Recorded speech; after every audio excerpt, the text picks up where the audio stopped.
किसी ने कहा कि suffering is a kind of A trial not a punishment.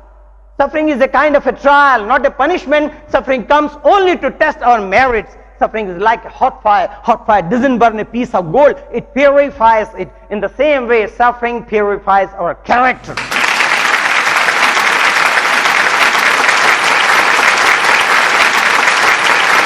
Suffering जो होती है, ये हमारे कैरेक्टर को निखारती है. सोने को जलाती नहीं आग, सोने को आग से उसकी चमक निखरती है. उसी तरह सफरिंग्स हमारे कैरेक्टर को निखारती है. और इसीलिए मैं अक्सर कहता हूं, लोग उसको किस रूप में लेते गॉड नोज, लेकिन मैं अक्सर कहता हूं कि भगवान मुसीबत सबको दे.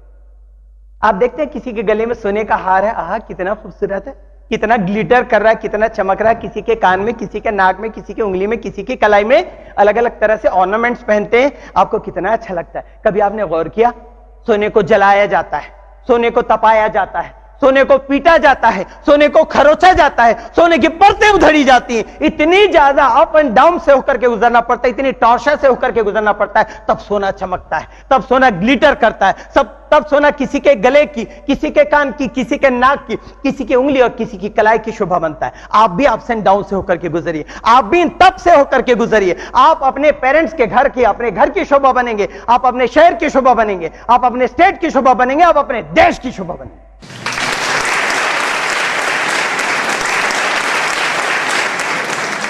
याद रखेंगे, God is going to reward only those who struggle in the life. God is going to reward only those who struggle in the life, and all barriers are going to fall before them. भगवान जिंदगी में उन्हीं को reward देता है जो संघर्ष करते हैं, और उनके सामने सारे के सारे बैरियर, सारे के सारी रुकावटें ढह जाती हैं. और डार्विन ने कहा, only the strongest will survive. आप लोगों ने पढ़ा होगा डार्विन का सिद्धांत. Only the strongest will survive. Strongest physically, strongest mentally, strongest financially, और अगर देश है तो स्ट्रॉन्गेस्ट मिलिटरी. सर्वाइव करना है, बी स्ट्रॉन्ग. स्ट्रॉन्ग बनना हमारे हाथ में, सारी चीजें हमारे हाथ में, शक्ति हमारे हाथ में है, हमारे पास अनलिमिटेड पोटेंशियल है. आप नेक्स्ट, मैंने क्या कहा, फर्स्ट आपको बताया कि फिलॉसफी ऑफ लाइफ पर, क्या ask for strength and God gave me difficulties. मैंने भगवान से स्ट्रेंथ या शक्ति मांगी और भगवान ने मुझे क्या दी? डिफिकल्टीज. क्यों? टू मेक मी स्ट्रॉन्ग, ताकि मैं मजबूत हो जाऊं. दूसरे फिलॉसफी देखें, I ask for wisdom and God gave me problem. मैंने भगवान से विजडम मांगा, बुद्धि मांगी, तो भगवान ने मुझे क्या दिया? प्रॉब्लम, समस्या. क्यों? ताकि मैं सॉल्व करूं. जब उसको सॉल्व करूंगा तो मेरे पास बुद्धि आएगी. बैक बेंचर जानते हैं आप किसको कहते हैं? हाँ, स्कूलों में जो बच्चे पीछे की कुर्सी पर बैठे रहते हैं उनको बैक बेंचर कहते हैं. वो लड़का जो था, पढ़ने लिखने में इंटरेस्ट नहीं था, वो पीछे की बेंच पर बैठा हुआ था. मैथ्स के सर थे, बड़े स्ट्रिक्ट थे, वो सर आकर के पढ़ा रहे थे. लड़के को नींद आ गई, वो सो गया. किस्मत बच्चे की अच्छी थी कि सर की नजर उस पर नहीं पड़ी, वरना उसको पनिशमेंट मिला होता. उसके बाद क्या था, क्लास फिनिश हुई. क्लास फिनिश होने के बाद टेबल की आवाजें आई, बच्चों की बातचीत करने की आवाजें आई, तो लड़के की आंख खुली. उसने देखा कि सर ने दो ब्लैक बोर्ड पर सम लिख करके दिया. उसने दोनों सम्स को उतार लिया और सोचा कि शायद वो होमवर्क दिया हुआ है करके उसको लेकर के चला गया. उसके बाद एक हफ्ते की छुट्टी थी. उसको मालूम था किसी होशियार बच्चे से मैं पूछूंगा तो कोई मुझे मदद करने वाला नहीं.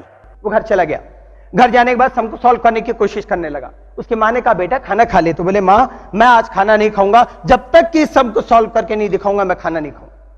कोशिश किया उसको हल करने की. रात को पता नहीं 12-1-2 कितना हो गया समय. उसके बाद उसको नींद आ गई. सुबह उठ करके फिर मेहनत किया. 2, 3, 4, 5, 6 नहीं बल्कि 7 दिन रात और दिन पागलों की तरह मेहनत करके उसने दोनों सम्स को सॉल्व करने की कोशिश किया, लेकिन एक सम को बना पाया. दूसरे गणित के सवाल को सम कहते हैं, दूसरे सवाल को सॉल्व नहीं कर पाया.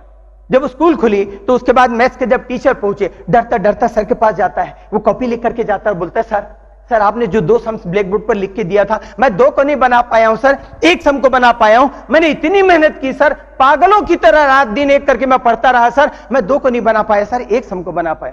सर ने कहा, कौन सा सम? बोले, सर आपने जो ब्लैक बोर्ड पर लिख के दिया था. सर ने कहा, तूने बनाया, दिखा उसको. उसने, सर ने देखा. सर अपने सिर पर हाथ रख करके बैठ गए. लड़के को लगा, गया, अरे मेरे को मार पड़ेगी. तो लड़के ने पूछा, गलत हो गया क्या सर? तो सर ने कहा, अरे मैंने तो वो 2 सम्स ब्लैक बोर्ड पर लिख के दिया था जिसको दुनिया में आज तक किसी ने भी बना के नहीं दिखाया, तूने कैसे बना के दिखा दिया? बताइए तूने कैसे बना के दिखा दिया? कोई बोलेगा? आप बताएंगे? हाँ, कोई बोलेगा?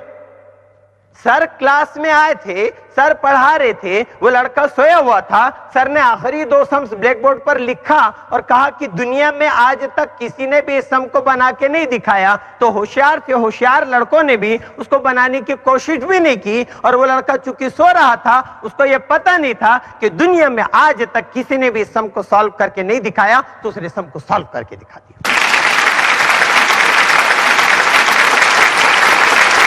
इंग्लिश के लिए आप मेरे channel English breakfast with Ashraf and soft skill के लिए Ashraf the mover and shaker पर लाइक, शेयर एंड सब्सक्राइब करें। कमेंट सेक्शन में कमेंट करें, बेल आइकॉन प्रेस करें और मेरी बुक जरूर पढ़ें। Thanks for watching.